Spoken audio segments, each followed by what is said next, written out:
Greetings, everyone, and welcome. I'm Professor Tamer Çavuşgil. Glad to see everyone who joined us today for another episode of Georgia State University's Cyber webinar series. Many of you who participated in our past webinars recall that these conversations are about teaching, research, or conversations with executives. And today we have a couple of very distinguished colleagues who share their research experiences and findings with us on a very important topic. Just a little bit of background. This webinar is brought to you by Georgia State University CIBER. CIBERs, many of you know, are Centers for International Business Education and Research. And we have been conducting and offering these webinars since April 2020. These webinars are recorded and will be available on our YouTube channel, as well as Georgia State University Cyber channel as well. Everybody who joins us will get a survey at the conclusion of this conversation today. And we ask you to, it's a brief survey, we ask you to respond to just five short questions and give us your feedback and perhaps suggest for topics for future discussion as well. So with that, let me get started. We have two distinguished colleagues, as I mentioned, who are joining us from the West Coast of Canada, and we are on the East Coast, 11 o'clock in Atlanta, Georgia today. So that means they got up very early, and we appreciate that. So I'd like to introduce them briefly and ask them to say a few things about their backgrounds. Before that, let's introduce the topic.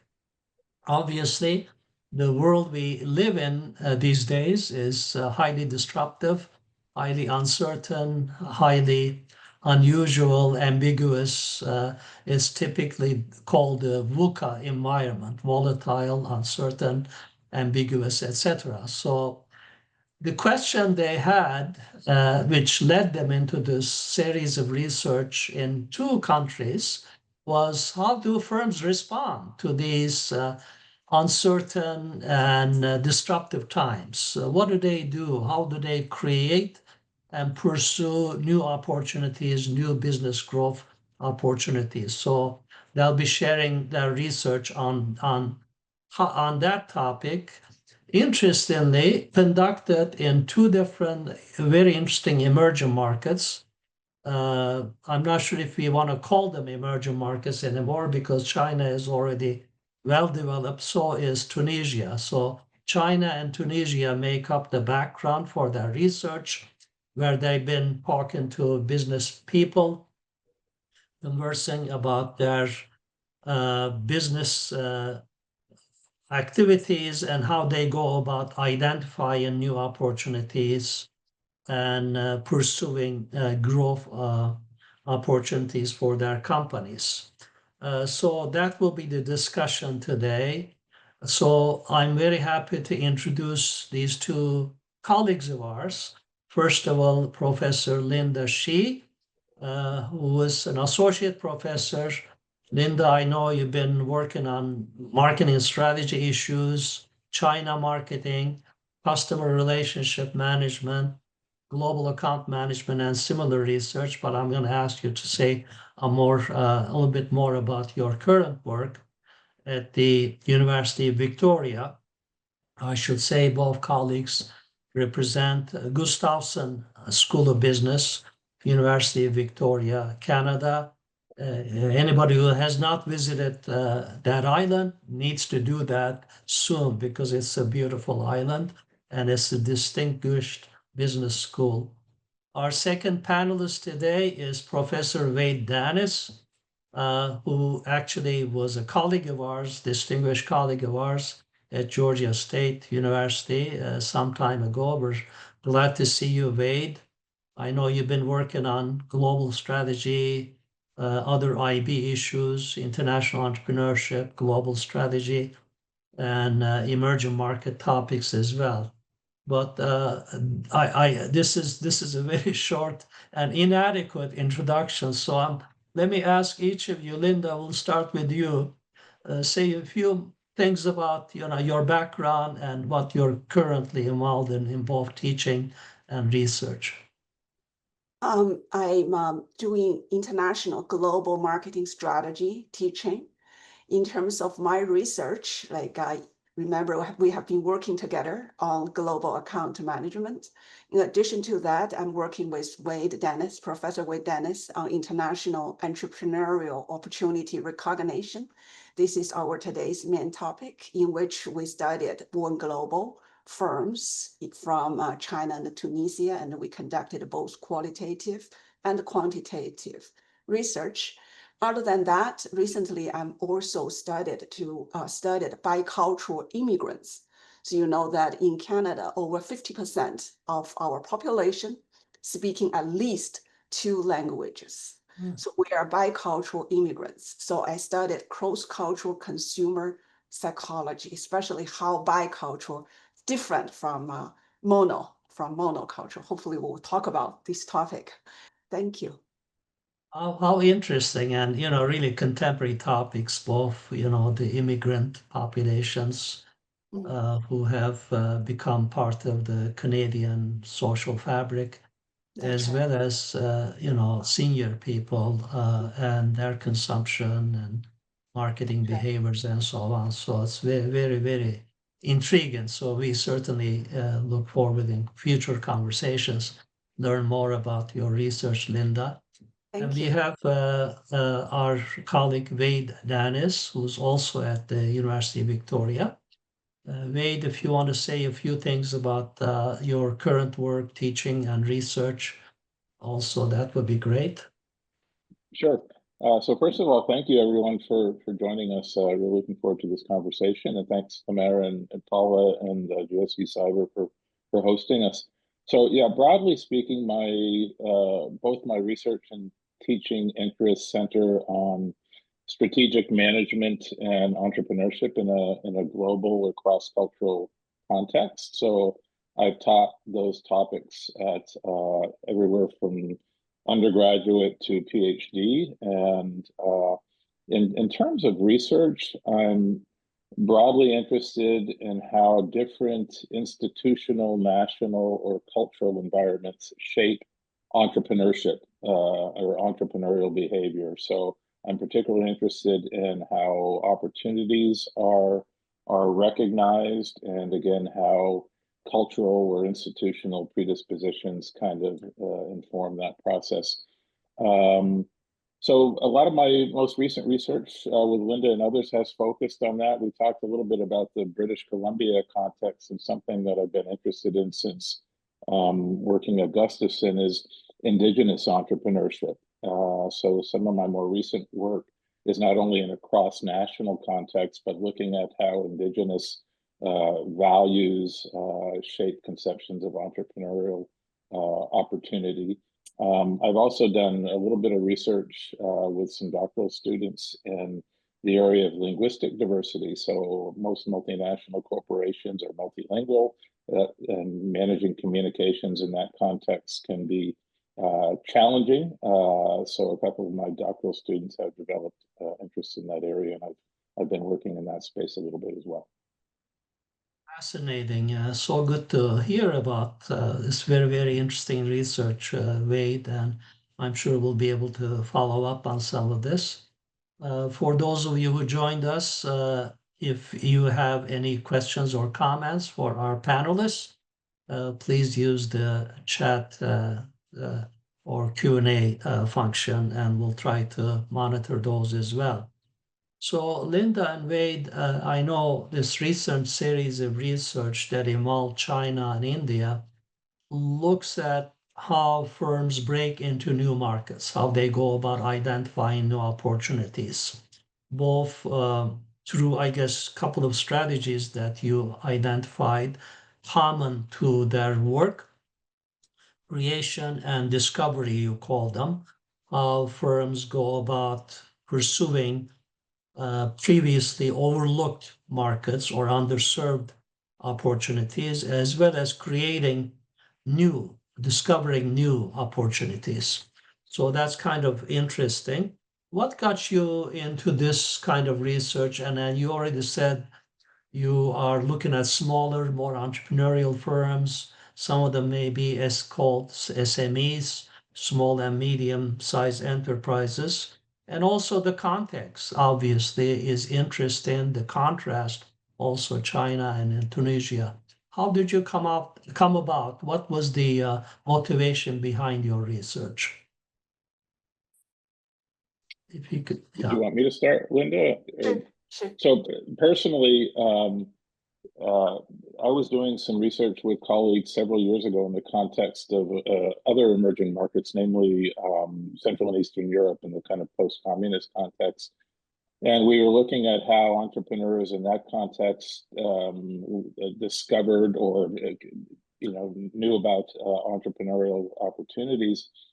And much of the literature paints kind of a rationalistic picture of how entrepreneurs come up with a business plan, and they go out and they scan the environment and they figure out about opportunities. And our research suggested that sometimes happened, but it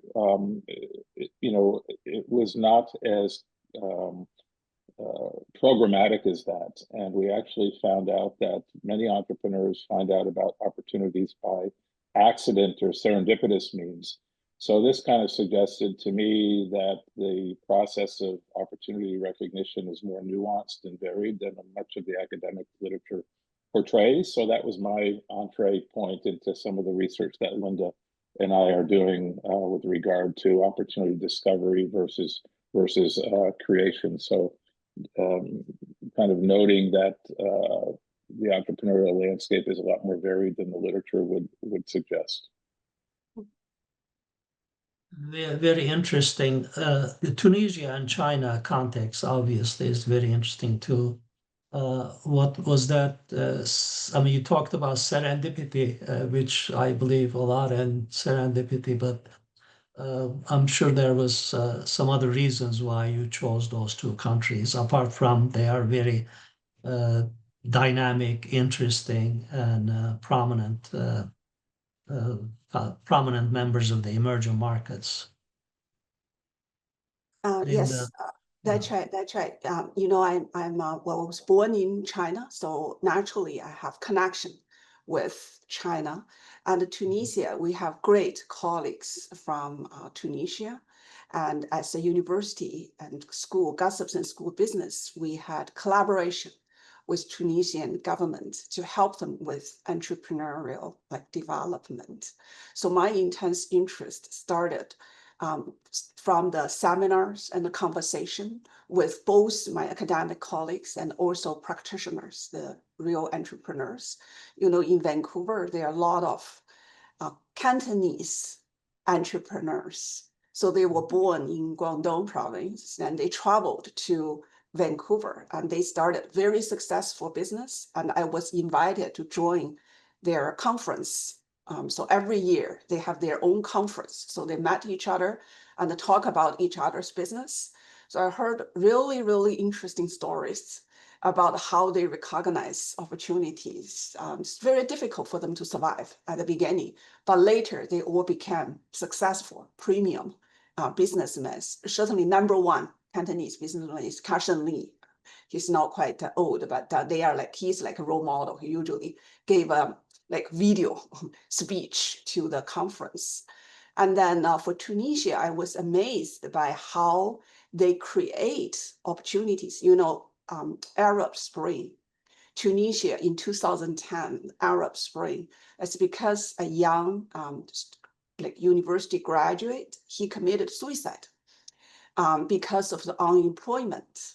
So Tunisia government realized how important to help this youth, young students to start their business. So they invested a lot in this entrepreneurial business. So I also heard interesting story about their success. Therefore, all these together, especially my conversation with my colleague, Professor Wade Dennis, started this research. This entire topic of entrepreneurial activity by diaspora communities is so timely, so interesting, because we're now seeing all over the world refugees and immigrants who end up in, foreign lands and foreign cultures, and one way for them to survive, to fit in, is to start entrepreneurial initiatives, startups. So that becomes, and then your context in British Columbia, Vancouver Island is very, very proper as well. So in your research across these two countries, Linda and Wade have kind of solidified two contrasting paths or strategies that these companies that you studied pursue. One, I guess you call it discovery, spotting demand that already exists, responding to existing demand in a sense. And the other one you call creation, building demand through experimentation. So do you want to say a few more things about how you kind of identified these two strategies as distinctive and common across the companies that you studied? Sure. Linda, you want me to start? Yes. So the discovery and creation perspectives are basically different epistemological orientations that are reflected in a lot of the debate in the entrepreneurship literature. So theoretically, they're quite well grounded in the literature, and as you've noted, some folks will argue that opportunities exist independently. They're out there in the environment, and they're discovered by alert individuals, and those individuals who are more alert and sensitive to those kinds of opportunities are the ones that become entrepreneurs. Others say, no, you've got it all wrong. Opportunities are created, they're socially constructed, and they come about via experimentation, and real entrepreneurs actually shape markets. They don't discover opportunities in markets that are already existing. I think we can accept that perhaps both of these things are occurring, but the conversation has remained largely theoretical or conceptual for a good period of time. So Linda and I were interested in seeing if there's any empirical verification that we could come up with in terms of, do entrepreneurs actually pursue these distinctive approaches? Is this something that's actually going on in practice? And if so, how are these different strategic orientations underpinned by different capabilities that they might have as individuals, or in our case, as firms?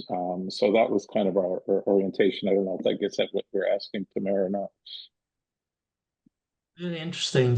One of the things I noticed in your research, Wade and Linda, is this concept of white space, very intriguing concept where you're talking about responding or creating, taking advantage of previously overlooked or underserved entrepreneurial opportunities. Could you elaborate a little bit more about that? White space, the concept of white space? For sure. First of all, I interviewed many Vancouver entrepreneurs, and I realized that they are very good at spotting undiscovered opportunities. So for example, one porcelain, he imported tea sets from China to Vancouver. He explored the market in Vancouver, Chinatown. And I also realized every time if there is crisis or difficulty for them, it actually created more opportunities. Say a good example can be the Tunisia company, Expansia. They spotted that those big French, German firms, maybe especially after COVID, all the regulations, multi-currencies make the expense bag really difficult to manage, a lot of errors. So that Expansia company, they're like SAP. They can allow you to use mobile phone to upload the photo of your expenses, and they can help you like manage these expense backs very quickly and no human errors. So actually, a lot of French, German firms are using it. The other phenomenon I observed is like, China, US trade war and a lot of sanctions and restrictions on chips. That actually created opportunities for Chinese firms like Huawei to develop their own chips like Kirin. And we also have seen DeepSeek competition versus open AI. Like DeepSeek is just emerged from Zhejiang province by an entrepreneur. It is very different from OpenAI. OpenAI is open, so it's comprehensive. It is wide, but DeepSeek, it is deep. So it has like a higher accuracy and free to use for everybody. So I have seen a lot of these interesting competition, especially after COVID. Certainly we started our research many years ago, but we have seen the emerging phenomenon when there are turbulent environments, turbulences, changes, sanctions. Actually, it pushed or created a new opportunity. It was a white space. So these entrepreneurs, they are very vibrant. In spite of all the difficulties, they actually grow faster. This is what I have seen.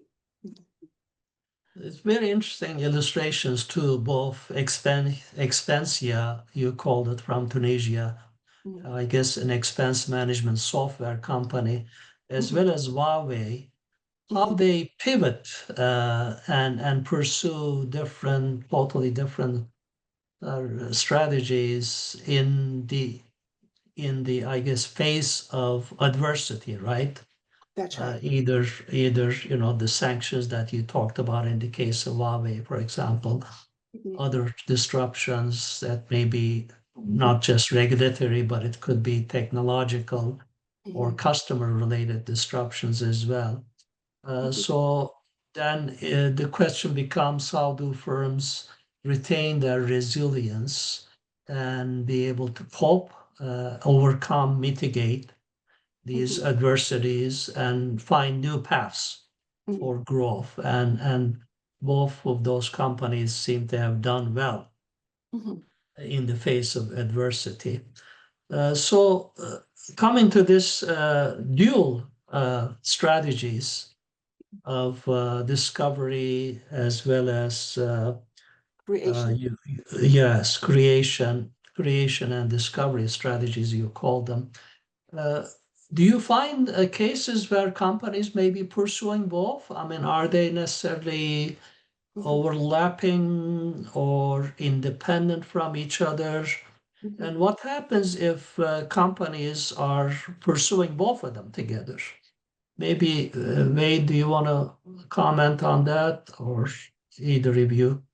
Yeah. Well, sure, I can start off. So again, Linda is more familiar with the data that we used in the study, so I'll let her speak to the empirics. But I certainly philosophically, there's debate in the literature about whether these can be complementary approaches or whether they're contrasting approaches. And I think you need to think of two things. I think you need to think of what is the external and or industry environment in which the firm is doing business, and what is the internal orientation of the entrepreneur or the company. So you could conceive of situations where in an industry that's well developed and mature, there may not be a lot of dynamism and change. So that may be an environment where discovery, where data analysis and looking for new opportunities is a more suitable strategic approach. Whereas in emerging industries, thinking about electric vehicles, for example, or something like this, the contours of the industry are not yet well defined. So a creation approach where you're shaping the market might be a more suitable approach. So part of it is what industry space is the entrepreneur active in. the other end of it is, again, what is the entrepreneur or the firm's kind of internal orientation? What is their philosophy? Do they think that, the appropriate way to go after an entrepreneurial opportunity is to do your market research and kind of very rationalistic approach? Or are they more creative and are they engaging in experimentation and alliances with different stakeholders? I would personally, I think it's a contingent situation that depending on those factors, entrepreneurs may in fact be able to do both. But for me, surprisingly, as our research in this particular study points out, it seems that entrepreneurs, at least in the Tunisian and Chinese context, that try to do both have some difficulty, at least in terms of performance. So there's some mixed evidence there. And I guess I'll let Linda speak to the empirics and what the data show there. Yeah, at least according to my qualitative findings, these emerging SMEs, entrepreneurs, they focus on either creation or discovery. I think one primary reason is resource constraint. They simply don't have the resource to pursue both. I can give you examples. I interviewed a bioscientist. So very interesting product. He used like toxic liquid from deep sea fish to make painkiller for cancer patients. So he just focusing on creation. And he got funding from Kanshan Li, actually, through the connections, through personal connections, because he's also from Guangdong province. He simply does not have expertise, money to discover opportunity. So as a bioscientist, he can only focus on creation. And then like a lot of e-commerce companies, very famous is like Shein, they focus on discovery. And very interesting business model, what they did is they do small testing. Say this Zhejiang, Chris Xu, he has wide connection in Zhejiang province where there are a lot of exporters. So he just put like the test experimental order on Shein, first 100 orders only, and check the data. If these 100 orders can be sold very quickly on Shein, he will reorder. If these 100 orders cannot be consumed, he just aggressively cut price, finish them, then he will not buy, he will not reorder again. So Chris Xu did not use like physical retailing. He does not use any other like way to sell his products. He just repeatedly using same business model he's familiar with, he has past the success, he just focus on it and no creation. He's not like Zara. He's not interested in like fabric, manufacturing, designing, nothing. It's basic, just discovery. Reorder, 100, gone, then reorder. If not, stop. And he keeps using this discovery and achieved great success. See Shein, what a successful firm it is. So based on my findings or qualitative findings, my observation, so actually it's quite different from what stated in the literature, the reality. So we believe they will not, if they simultaneously pursue both, actually it will reduce their probability of success.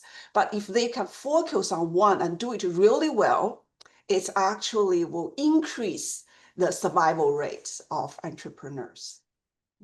Very interesting comments, Wade and Linda there. I mean, yeah, it seems to be a combination of factors that lead the firms to one or the other. And sometimes maybe pursue both. But Linda, what you're saying, if you're small and entrepreneurial, you simply don't have the resources to do both well. Mm-hmm. So you focus on one of them. And it's very interesting, the example of the Shein company sort of experimenting, right? I mean, so you kind of minimize your risks. You mm-hmm. send out your samples of 100 mm-hmm. and see how the market reacts. And based on that, you step up, scale up, mm-hmm. or you don't. So it's really many factors. I guess resources of the firm, the size and resources of the firm, That's right. management's orientation may also be relevant there, as well as perhaps the product service markets that you are in. I mean, to what extent they are dynamic, for example. I mean, obviously fashion goods are very dynamic. You know, the what's in fashion may not be necessarily the case tomorrow. So there are fads and all that. But also it may be also a matter of time too. You know, temporal dimension may be relevant here as well. Different times, different strategies may be appropriate in the life cycle of the firm as well as time in general. Very interesting cases. Along with Shein, you talked about another company, Temu, Temu. Is that also in the same industry, Linda? It's different from Shein. So Shein is more focusing, as I said, they just focus on one thing. They focus more, it's she, S-H-E. So it's more female, fast fashion, whatever female and younger female consumers will buy. They just specialize in that and do it very well. But Temu in Chinese, it's PDD. It means Groupon. It's Groupon. The more, the better. This is its Chinese meaning. And PDD did IPO in like NASDAQ. And then it changed its name to Temu, T-E-M-U. And just, I think this year, like March of this year, it entered into US and Canada. Temu is wider. It actually started as an agriculture business to help Chinese peasants to sell seeds. Because peasants, they have very little income, so they need to do Groupon.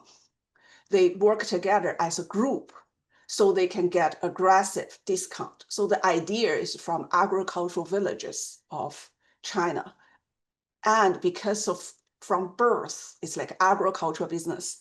So it carried everything, including agricultural products, food, not here in US and Canada, in China, carry agricultural food and fast fashion. You can buy everything. Basically, you don't really need to go to Walmart and Costco. If you have your app, you can buy everything, including like machine equipments, everything from Temu. So Temu's focus and strategy is very different from Shein. Shein, as I said, is specialized, focused. It's like an online Zara, focused on fast fashion. But Temu is like an online Walmart. It carries everything, but it's a Groupon, Groupon Walmart. So you can combine with people you don't know. Then as long as you are interested in the same products like Snowball, more people are interested in that product, the more aggressive discount you will get. They call it Groupon, the more the better.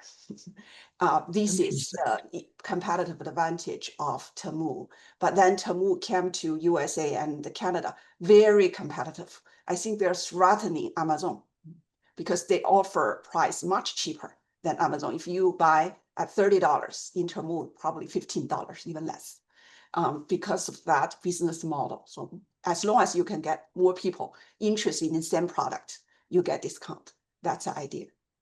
So very, very interesting. I've certainly heard, I'm not in their target market, but I've certainly about the success of Shein in this country, especially among young girls, high school girls who are interested in, fast fashion and maybe intrigued by, also attracted by low prices as well. That's right. Are you saying Shein uses its own digital platform to reach its customers rather than Amazon? No, So they do not use Amazon. They have their own. Both Temu and Shein can be I see. considered as high tech firms.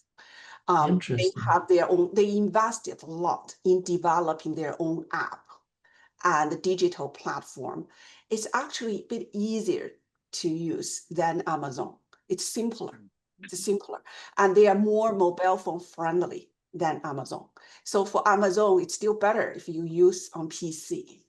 But PDD, like Pinduoduo, also Temu, and Shein, they're actually more mobile phone friendly. So in the Expansia and the Tunisia case, we also see that.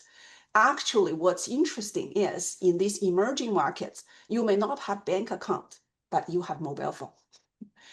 Like in Tunisia, the bank account ownership less than 50%. So less than 50%, maybe only 1/3 population have bank account. However, everybody has cell phone. So therefore, the entrepreneurs like Flui, they help people open, like Tunisian, open bank account on mobile phone. So in the future, your life is mobile phone or AR. So it's different. They are different, very different approaches than Amazon. So Amazon started the online, but they took over. They took over, and they're competing with Amazon. It's fascinating, isn't it? I mean, how you kind of cater to the particular market segment and their use patterns. I mean, their use of personal devices, mobile phones, rather than, desktop shopping, for example. That's right. And then also being very comfortable with mobile phone payment systems. Yes. So using, we see that, I guess, among the young people as well. And you're saying this is even more popular in places like Tunisia. People doing everything, all of their transactions using their mobile phone. So that certainly have helped, as well as, I guess, ability of the digital platforms being the enablers.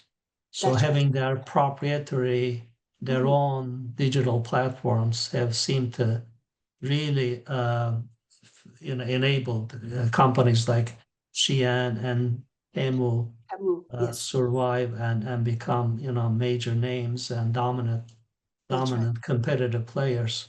What about Tunisia? And so if it's digital platforms in the case of China, what about Tunisia? Are there unique things that propelled smaller firms to get into international markets? Unique motivations or facilitators in their case? Tunisia is interesting. It's very different from China. So China, like Shein and Temu or Huawei, they started from a big home market.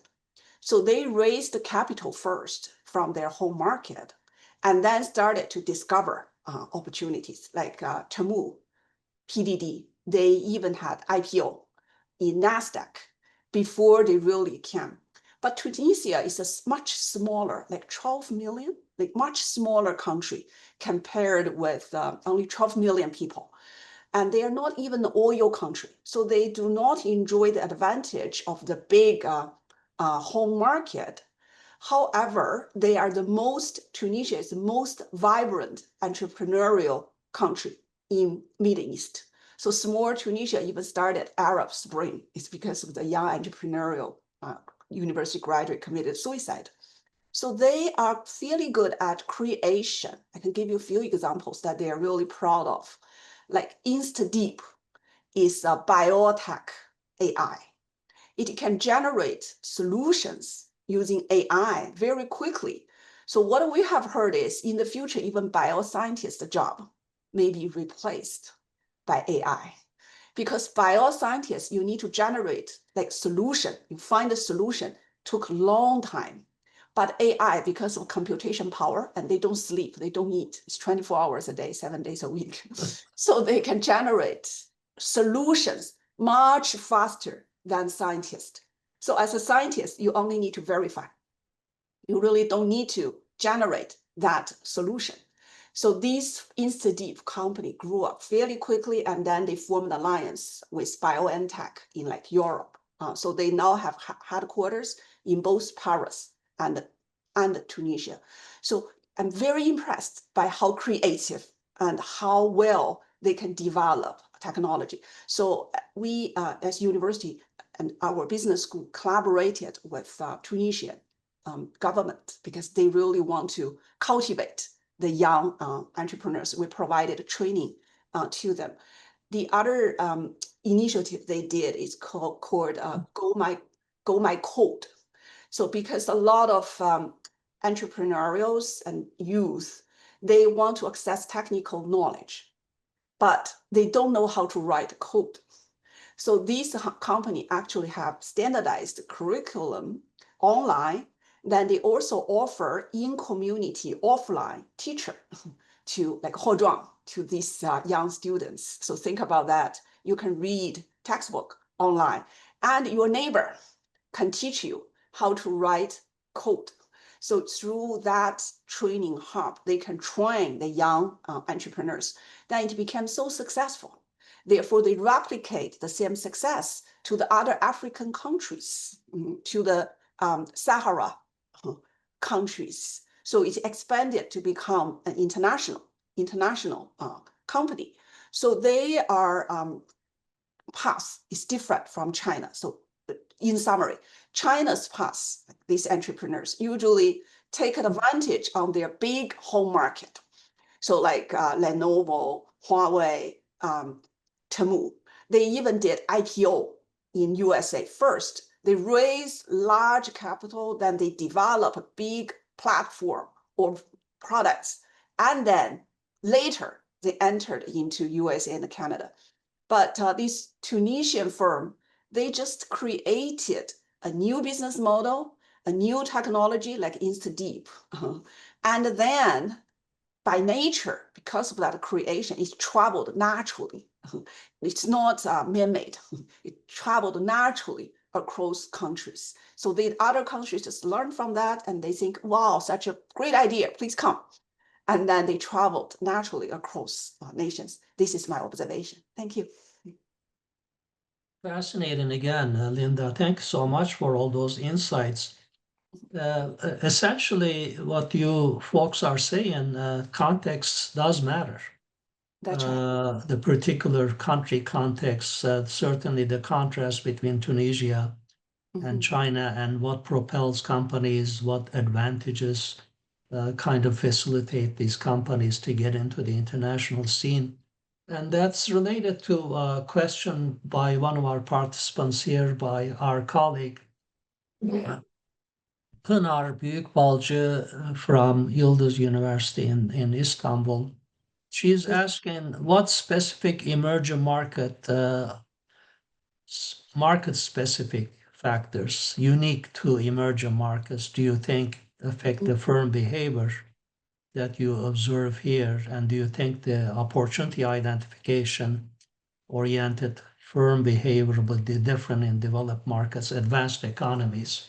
So good question. in a sense, you kind of answer, you're saying context matters, but in the case of emerging markets, I guess there's greater urgency and maybe greater push to get out to, especially smaller countries. Yes. But in China the same. So we cannot generalize that small domestic market is always the only motivator for companies to pursue opportunities beyond their national borders. But what do you see across, I guess, emerging markets in general?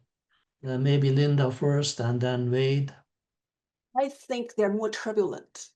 So other than the urgency, the need, they're hungry. Certainly they're hungry to go overseas. Also, they're more turbulent. For example, Huawei, it has become the #1 mobile phone seller in the world, surpassed Tim Cook's iPhone. But then boom, the sanction changed everything. It's almost like from peak to valley. Then they need to climb to the peak again. So that turbulence is kind of make them different. Therefore, they really need reconfiguration, sensing, all these capabilities. They need these capabilities more than the developed nations. So developed nations were in a comfortable situations, very stable. But if you have not yet traveled to emerging market, you cannot see that anxiety, that hunger to kind of be successful in entrepreneurs. Yeah, I think the turbulence is different. Very, very interesting. Yeah, the urge to go international, to pursue opportunities and being hungry for it. And also being able to accommodate uncertainty better, perhaps. Yeah. Emerging markets are also characterized by uncertain dynamic conditions. So, Yeah. Wade, what do you observe across emerging markets? I know you studied Eastern European markets for a long time as well, when they were in the process of opening up and liberalizing their economies. Yeah. Yeah, no, I concur. I think there are some things that are obviously common across emerging markets. So institutional flux, some of us are familiar with the term of institutional voids, right? Things like credit systems are either not developed or in the process of being developed. Turbulence, most of these things are common across emerging markets, but as we've kind of already hinted, there are a lot of differences. So size obviously is one of them. Um, you can't discount culture. So different emerging markets have different cultural predispositions that impact the way that development is shaped. Path dependency, right? So they have these historical factors that also shape. So even though emerging markets do have commonalities, what I observed in the context of Eastern Europe and other emerging markets is they do all have their kind of unique development paths, and that shapes the types of opportunities that are going to be available to entrepreneurs. The other thing I find, we talked earlier about technology and how this has kind of accelerated some of the development of Chinese firms.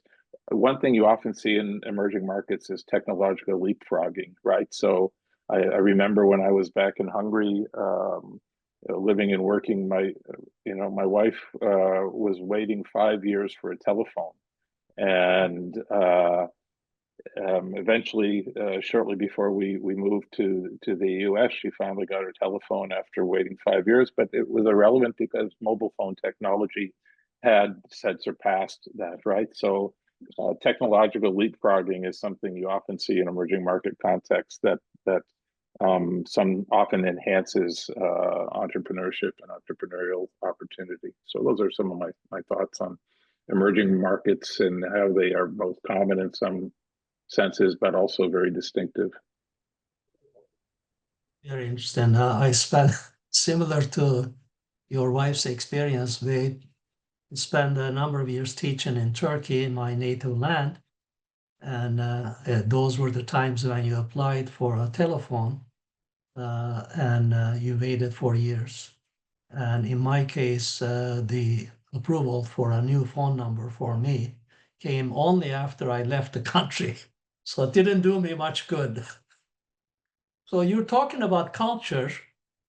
Obviously, culture makes a difference too, but we realize that these companies going abroad also face cultural nuances, idiosyncrasies, and often there's opportunities for cultural misperceptions, misreads, faux pas. Did you come across any of those among the companies you studied, Linda? Yes, I find the qualitative interviews I did with entrepreneurs in Vancouver, I find they often complain it's difficult to get into the Canadian market. So oftentimes they had initial success in Chinatown, like the porcelain importers. So he imported tea sets from China. Then his main customers are still like restaurants in Chinatown. He told me that he just doesn't understand what kind of like tea set the local Canadian want. So he experimented, he tried hard, he still cannot sell into the supermarkets or department store. And he said, I have the best quality porcelain. Then he even told me that very interesting. He said, I want to open a porcelain city in like Richmond by myself. So just display all these beautiful porcelain set in like Vancouver and attract the young kids Canadian young kids to come to play and appreciate the taste, the beautiful taste of Chinese, beautiful taste. He said, I have connection with all provinces in China. So I found like cultural distance. He has been here for his whole life. He came as a young guy. And when I talk to him, he's already old and his son will take over his business. He still cannot break into the cultural that barrier. So I find for the discovery-oriented firm, culture is indeed a big barrier still, although they spend a lot of time in foreign countries. Always there, cannot be overlooked, right? That's right. Definitely, That's right. yeah. Yeah. We're about to complete our time here, allotted time. So a couple of maybe quick questions. Maybe Wade, after studying all these SMEs across two different markets and more than two actually, are there surprising findings? What surprised you the most? What patterns or insights you came up with that you didn't necessarily have at the beginning? What kind of really surprised you? Yeah, so I'll start off by, I think this finding that companies that simultaneously try to do both discovery and opportunity at the same time suffer in terms of performance. Although it makes sense in some ways. Michael Porter, for example, the strategy guru, says that you need to make trade-offs and do one thing or the other. But it surprised me a little bit because one of the theoretical perspectives we also use in our work with dynamic capabilities, and dynamic capabilities suggest that firms should be ambidextrous. They should be able to reconfigure their resources and opportunities, and suggest that those firms that are able to do that and are more flexible might have a performance advantage. So I think there's the opportunity for more research on the contingencies that shape whether one approach versus the other or a mixed approach might be advantageous to a firm. But frankly, I found that kind of surprising. I figured that firms that could do both well might do better in the marketplace. Very interesting. And maybe a final question here for both of you. Obviously, the world is constantly changing, and that's what you've been studying. How do firms respond to these constantly changing environmental pressures and tensions and so on? And one of those has been tariffs. Recently, significant amounts of tariffs that have been imposed by the US government on many countries, including China. So when you speak to these business people, what advice what do you find, first of all? Well, how do they react? You find, I think, these companies to be pretty good in pivoting and refocusing and recreating themselves, perhaps re-engineering themselves and being ambidextrous, like you were talking about, Wade. But how have they responded to the tariff challenge? Do you see some patterns there, Linda? Yes, tariff is a big thing. Really hit, especially Chinese high-tech firms. I think the reconfiguration, sensing and reconfiguration are really important, certainly coordination. Like Huawei as a company, their management style is very different from IBM. Although they started as a high-tech firm and they wanted to become more successful than IBM, but their management very different. Like everything, the top leader, like Ren, he almost study, like they have the criteria. So for anything over $1 million, there's a certain level of manager need to approve it. So their power hierarchy and the way they manage stuff, it's more vertical than the horizontal, like IBM, decentralized IBM business. I think that vertical management style actually makes sure that they can respond faster.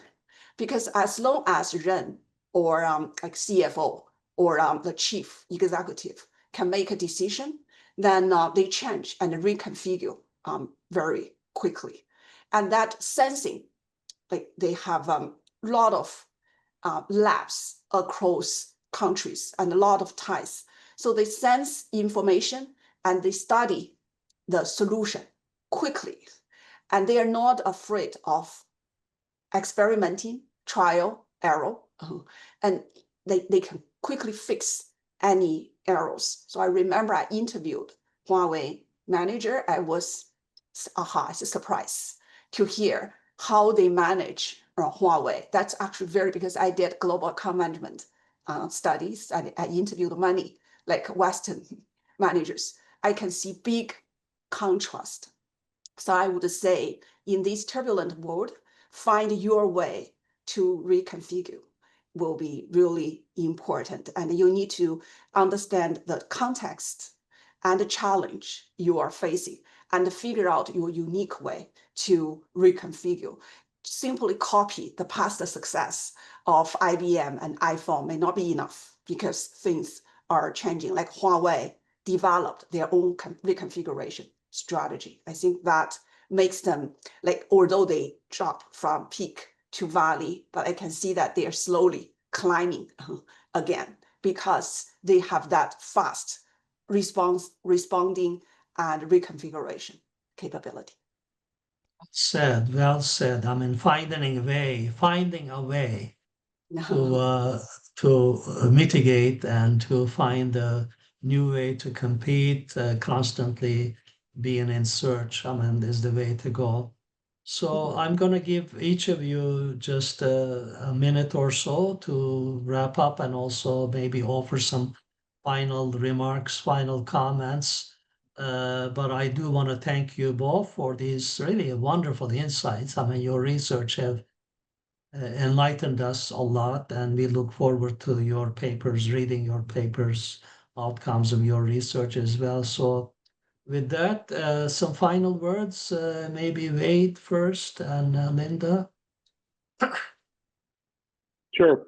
Yeah. So again, being academics, we've tried to frame our work in the context of some prominent theories, creation versus discovery in terms of how entrepreneurs identify opportunities and dynamic capabilities that might underpin those different strategic postures.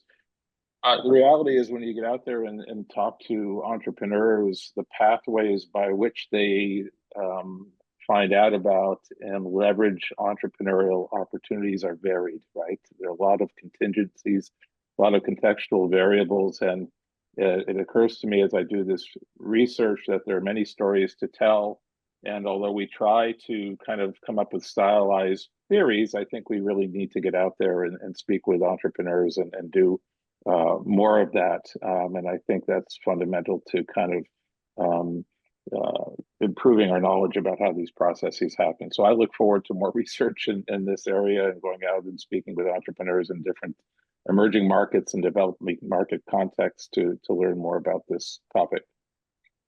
And certainly, like you said, they made the dynamic capabilities framework fits in well and very proper study these current times, sensing opportunities, seizing opportunities, and transforming. Constant transformation of the organization is the way to go. So thank you so much, Wade.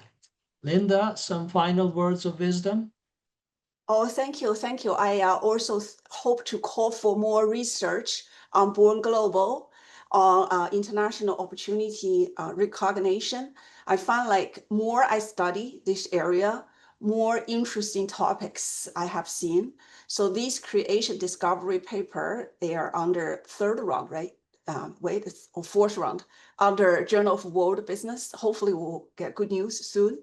Then we will continue with serendipity. Opportunity recognition. So I hope to call for more research on the area, identify new opportunity recognition modes in addition to creation, discovery, and serendipity. I think there are more and more capabilities, different theoretical framework to enrich our understanding. I think our understanding on these entrepreneurs are still limited.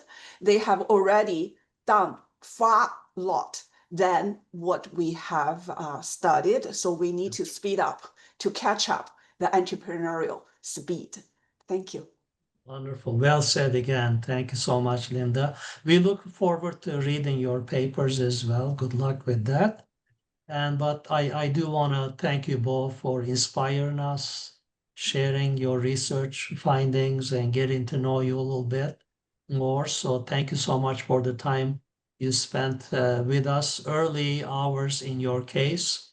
And I want to thank everybody who joined us today. I want to remind everyone to respond to that short survey that you will receive in just a few minutes, and look forward to seeing you all on future conversations at GSU-CIBER webinar series. And have a great rest of your day.